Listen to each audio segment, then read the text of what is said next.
Hello viewers, I hope you all are doing well. And in this video, I shall try to give you an insight about a poem. And the poem title is A Poem for Mother and written by Robin S. Gangam. Okay, so this will be explanation or interpretation in my own way. So that's why you are free to have your own comment, remark, and perspective about this poem. But through this video, I have just tried to give you a little insight and a little insight, whatever I know by reading this poem. Okay, that's it. So let's begin it.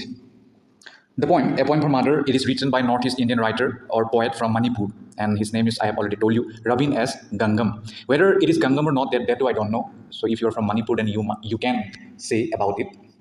Gangam was a professor of Nehu in the Department of English, maybe in Ceylon. Okay, it is in Meghalaya. Nehu means you all know Northeastern Hill University. It's a central university. So there he worked as a professor, and he wrote poems both in English and his own mother tongue, Meitei. Okay, and this poem was A Poem for Mother was published in 1998. Besides, it is a part of a poetry volume called Words in Silence. And through this poem, the poet has tried to, attempted to, or endeavored to delineate or depict or portray his love for mother and mother's love for his son or daughter or the family member. Okay.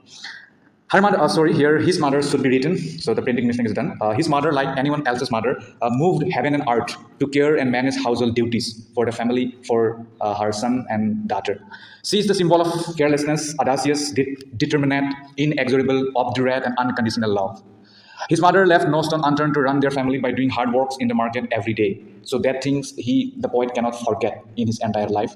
So he also regrets that from his mother, he have not learned many things. He has not inherited many things. And the poet has also reiterated that he has not able to done what he should have done for his mother.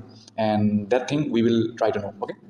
So in the beginning of the poem, the poet addressed his mother as Palem Apokpi. So I don't know Manipuri, but from net I had got to know from the Google that Palem Apokpi, it means mother, and he has addressed his mother in his own mother tongue or mother language. Mother Palem Apokpi, who gave birth to him. Since birth, the poet had been under his dear mother's surveillance and protection.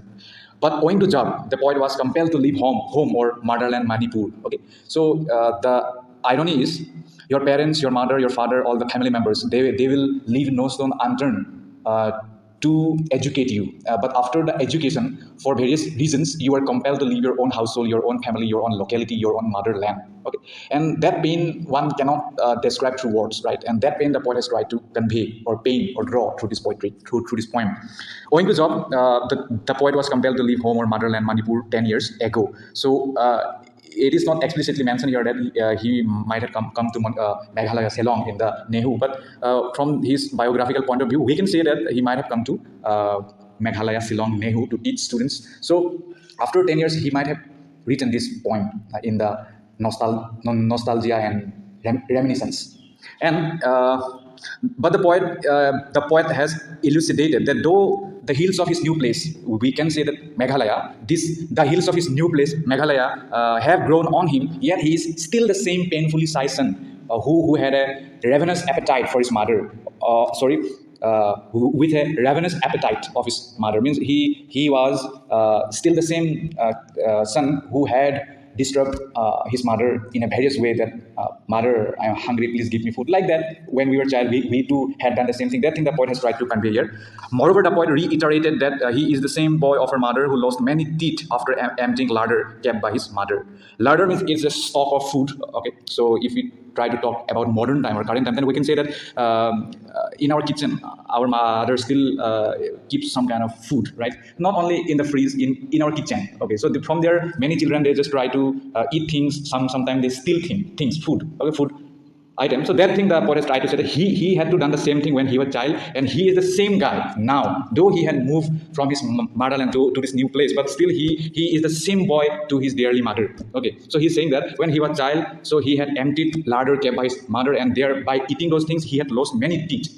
Okay, so in child we all lost our teeth. That thing the poet has tried to manifest here or depict here. Apart from that, the poet is same dreamy-eyed lad who gave his mother difficult times during school days or childhood days, romancing every girl he wanted, even when he still wore half pants. So here the poet is reminiscing, and he becomes a very nostalgic that when he was a child, at that time in the school days, he was going after, hankering after every girl of the school, despite wearing the half pants. So he was a child, so he was a kind of naughty child or mischievous child. Okay, so not fully mischievous, but he was little bit like that. So that thing has really disturbed his mother. So that thing the poet is trying to say that I'm still the same. I'm still the same boy for you. I have not changed, though I have changed my place due to the work, due to my own this goal. Right? Okay, then in the second stanza of the poem, the poet remembers how his mother once told her children that money and time do not grow on trees. So it is a fact also. Our mother used to tell us that don't waste your time and don't waste the money, because money or time, it doesn't grow on trees. So that kind of thing his mother too had told him in when he was a child, that money and time, it do not grow on trees. But unfortunately, the poet could never learn to keep up that precious teaching from his mother. Okay. Further, he also manifests that he has not forgotten his mother and the people around their locality, though he had abandoned much and left so little for himself for others to remember him. So this is a pretty pragmatic thing. When we were child, or when we stayed in our village or in our locality, but then after getting a job, we move to a new place, especially far from our own home or motherland. So at that time, we often miss our neighbors, our villagers, our relatives, or our family members. But sometimes they often think about you, and sometimes they do not. But here the poet is saying that though I have moved from my locality, but still those familiar faces, those neighbor faces, I still remember them. Okay, though for his job, for his education, he was stayed away from his home, but still the poet is saying that though he had left so little for himself, for others to remember him, but still he still misses them. He still remembers them. That thing the poet has tried to say. So this is a very poignant and heartbreaking story. Okay, this can be felt only by those who is far from his village, locality, town, or home. Okay. And in the subsequent stanzas of the poem, the poet has depicted how his mother worked his fingers to the bone, as all mother do for unmarried sons, aging husband, and liberated daughters-in-law. So here in this third stanza, maybe there you will get that the poet has delineated that his mother has always done a hard work for the sons and daughters, for unmarried sons, and even for her husband too, aging husband too, and as a liberated daughter-in-law. So his mother has done so much labor for the family and household. So that thing the poet is trying to say, that mothers, they always do things for us, and we often forget them. So that should not be happen. So that thing the poet has tried to reiterate here. And in addition to that, the poet has also explicated the pain and suffering of being a mother that cannot be comparable, that is unprecedented, that cannot be painted by words. Okay, and it is reflected in the following lines of the poem.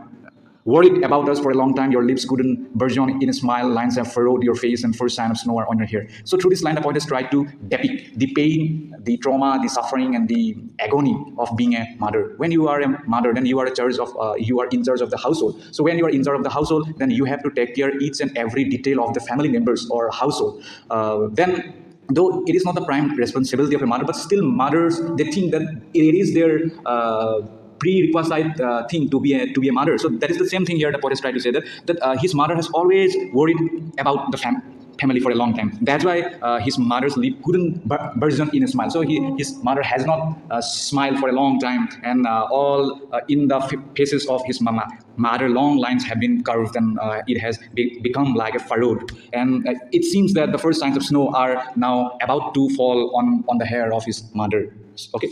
Then the poet imagines that today, as on every day, his mother must have risen with the temple bells before cockcrow, swept the floors, and after the sacred bath, cooked for the remainder of the family. So here the poet is trying to say that here the poet is imagining that like every day when he was a childhood, he might have seen this thing, and when he became adult, then too he has seen that thing, that since the dawn, in the early morning, his mother would get up from the bed, and his mother would get up before the temple bell, or before the cockcrow. Cockcrow means, you all know, before the this what do you call it? This cock hen chicken. chickens, this crow's voice. And in the after the bath early morning, she used to sweep the floor, and after the sacred bath she also cooked for the remaining person of the family. So here the typical mother's scene or mother's the work that has been portrayed by the writer. And this can be seen in every household in entire world, how a mother does a work for the family or for the household.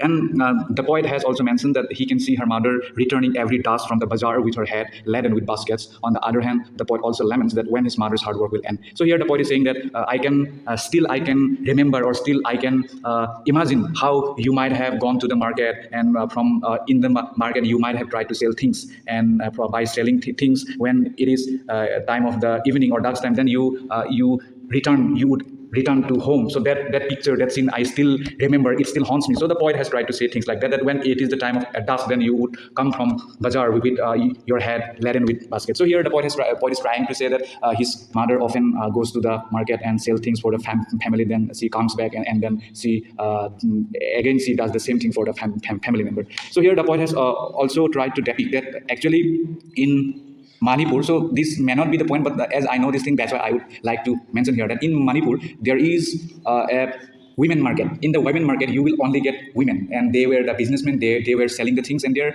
many people will come and buy it. And this is not for show. They will come for. It has been their long tradition since the time of their king and queen kingdom. Okay, and it is believed in the Manipur that women are not capable of holding the position of administrative job or in the time of king and queen or a kingdom. So therefore he is saying that means that thing the poet might have tried to draw here that he has that his mother has returned from the dust by selling those things. Okay. And that thing the poet is trying to say here again, that how long his mother would do this hard work, when it will cease to exist, when it will end. So that thing the poet is trying to say, that when this will end, mother. So indirectly the poet may try to say that now it is enough for you, now you should take rest. Okay. Then must you end toiling forever. So here the poet is saying that now it is the time for you to end this toiling forever. But his mother was not like that. Okay. Whether you will get a job or not, or whether you have become a big man or not, if mother is capable of doing things, then she will do. It doesn't matter whether you will help him or her or not. So that thing the poet is trying to say here. And at the end of the poem, the poet has regretted that he has not able to do much for his mother. He has inherited nothing from his mother's stable ways or culinary skills. Even the poet asks forgiveness for not fulfilling all his mother's dreams of peace during her remnant days. So here the poet is regretting that in his childhood time, he might have said to his mother that, mother, when I will grow up, then I would, when I will earn money, when I will have job, I will give you this, I will build you this, I would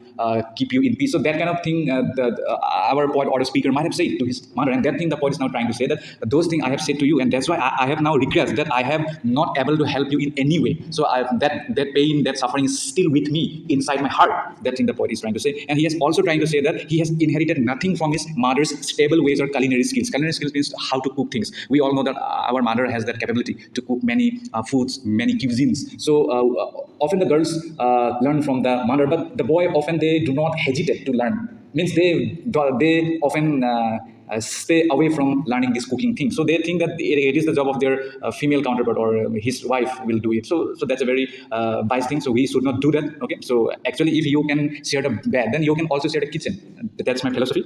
And so he is now regretting that he has not learned culinary skills from his mother, and that's why he has that regret. Even the poet has also asked for forgiveness for not fulfilling all his mother's dreams of peace during her remnant days. So he might have said to his mother that I will do this, I will do that for you in your remaining days. But now the poet has not able to do all that things. That's why the poet is now regretting that I am sorry, so you should forgive me. Besides, the poet has also diametrically displayed the pain and regret that he could not able to fulfill his mother's dream, as he turned out to be a small man with small dreams and living a small life. So here the poet says that I had not able to do what I was planning to do in my childhood, or when I would get a job, but I couldn't do what I should do for you, and therefore I'm very sorry. So that kind of thing the poet is saying, and the poet is saying that I have very regret for you, for my things, for my sayings, mother, that I had not been able to fulfill a dream. And the poet is also saying that he turned out to be a small man and with small dreams and living a small life, and that is another reason that he is not able to fulfill his promise, his dream, his statements, his sayings. And the following lines of the poet,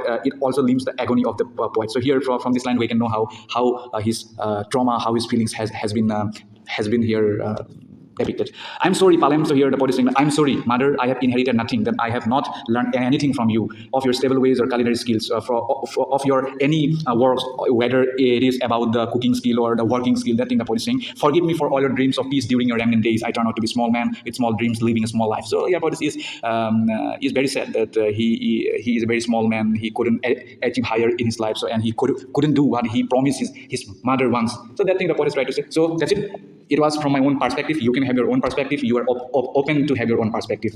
Actually, every poem, it is open to interpretation by your own. And the poet too, when he writes, he writes by keeping in mind another motif. But when it is published, when it is taught in the classroom, or when it is read by the audience or by the reader, then the meaning is different. So I have tried to tell you what I know. Thank you so much. Bye bye.